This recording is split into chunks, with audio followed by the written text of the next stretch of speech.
মা, আমি চুরি করিনি। মাকে বিশ্বাস করাতেই হয়তো শেষ পর্যন্ত সে তার জীবনটা দিয়েছে, বা মায়ের। যাই হোক, যারা যারা সপ্তম শ্রেণীর পড়ুয়ার মৃত্যুতে সিভিক ভলেন্টিয়ারের চরম শাস্তির দাবি করছেন, তারা কয়েকটা ব্যাপার ভেবে দেখেছেন। এক, মৃত ছেলেটি সৎ বাবা, আবারও বলছি সৎ বাবা। সংবাদ মাধ্যমের সামনে বলেছেন, অভিযোগ করব কিনা ভাবছি। মৃত বালকের দাদু অশোক কুমার দাস বলেছেন, ছেলেটির বাবা ও মা এই মৃত্যুর জন্য দায়ী। আবারও বলছি, ছেলেটির দাদু নিজে বলেছেন ছেলেটির বাবা ও মা এই মৃত্যুর জন্য দায়ী। সিসিটিভি ফুটেজে দেখা গিয়েছে ছেলেটি চুরি করেনি। সিসিটিভি ফুটেজে এটাও দেখা গিয়েছে যে ছেলেটিকে দোকানের সামনে নিয়ে গিয়ে ছেলেটির মাই তার গালে চড় মেরেছে এবং সেখানে কান ধরে উঠবস করিয়েছে। এবং উক্ত সময়ে ভলেন্টিয়ার শুভঙ্কর দীক্ষিত মায়ের শাসন থেকে ছেলেটিকে বাঁচাতে ছেলেটিকে রক্ষা করে জড়িয়ে ধরেছে রক্ষা করার জন্য।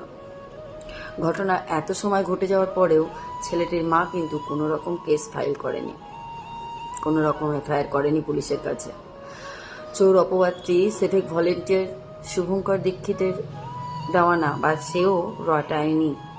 এটা রটিয়েছে পাড়ার আরেকটি ছেলে, তার নাম জামাই।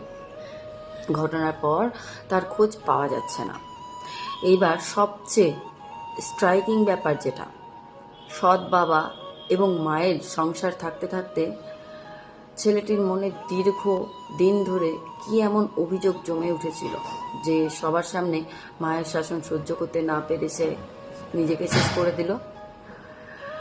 দায়ী কে তবে? একবার ভেবে দেখেছেন মা এফআইআর কেন করতে চাইছে না? ভেবে দেখেছেন?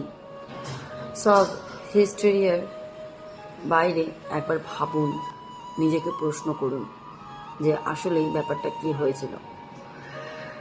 হয়তো এমনটাও হতে পারে যে ছেলেটির মাই হাত ধুয়ে ফেলতে চাইছেন, নিজের দোষ থেকে নিজের দোষের বোঝাটা ঘাড় থেকে নামাতে চাইছেন। আমারও মনে কিছু প্রশ্ন জেগেছে যে ওই বাচ্চা ছেলেটি কী করেই বা জানতে পারলো যে এটা খেলে সে মারা যাবে। আর তারপর সে চিঠিতে শুধুমাত্র মাকে বিশ্বাস করতে বলে গেছিল যে সে চুরি করেনি।